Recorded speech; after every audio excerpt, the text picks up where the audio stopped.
మొన్న కర్నూలు బస్సు విషాదం తీసుకున్నట్లయితే గనక ఆ బైకర్ అర్ధరాత్రి మద్యాన్ని కొనుగోలు చేసి ఆ మద్యం మత్తులో బైక్ నడిపి పరోక్షంగా 19 మంది ప్రాణాలు పోవడానికి కారణం అవ్వలేదా? దానికి కారణం ఈ నకిలీ మద్యం కాదా? ఈ మద్యం మాఫియా కాదా? అసలు హైవే పక్కన బెల్ట్ షాపులు నడుపుతారా మీరు? అలా చేయొచ్చా?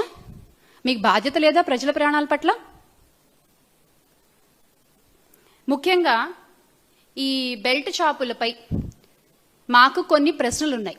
ఆ ప్రశ్నలకి సమాధానం చెప్పే దమ్ము, సమాధానం చెప్పే సత్తా ఈ కూటమి ప్రభుత్వానికి ఉంటే సమాధానం చెప్పండి. కొన్ని ప్రశ్నలు ఉన్నాయి మాకు. కర్నూలు బస్సు ప్రమాదానికి సంబంధించి రాష్ట్ర ప్రభుత్వం సమాధానం చెప్పగలరా? మీరు దీనికి బాధ్యత తీసుకుని మీరు సమాధానం చెప్పగలరా? మద్యం విచ్చలవిడిగా అమ్మడం వల్లే ఈ ప్రమాదం జరగలేదా? దీన్ని మీరు కాదనగలరా?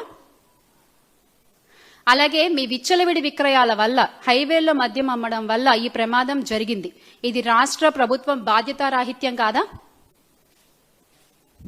హైవేకి అత్యంత సమీపంలో అసలు మద్యం షాపులు ఎందుకు నిర్వహిస్తున్నారు మీరు? అది తప్పని మీకు తెలీదా? రాత్రి 7 గంటలకు 8 గంటల 45 నిమిషాలకు శివశంకర్ అనే వ్యక్తి లిక్కర్ తాగారని మీరు చెప్తున్నారు. ఆ సమయంలో తాగితే తెల్లవారుజామున 3 గంటలకు బస్సు ప్రమాదం జరిగింది. ప్రభుత్వ వాదన పేలవంగా ఉంది కదా, ఈ విషయం మీకు అర్థం కావట్లేదా? మీరు చెప్పేటువంటి వాదన ఏదైతే ఉందో, మీరు చేసేటువంటి వాదన అది ఎంత పేలవంగా ఉంది. అది దొరికిపోతున్నారు కదా మీరే అక్కడ.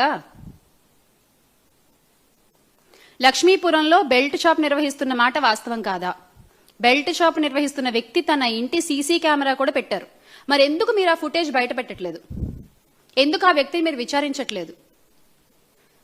అంటే ఈ నిజాలు బయటకు వస్తే మీ లోసుకులు బయటపడతాయనా? మీ తప్పు బయటపడుతుందనా?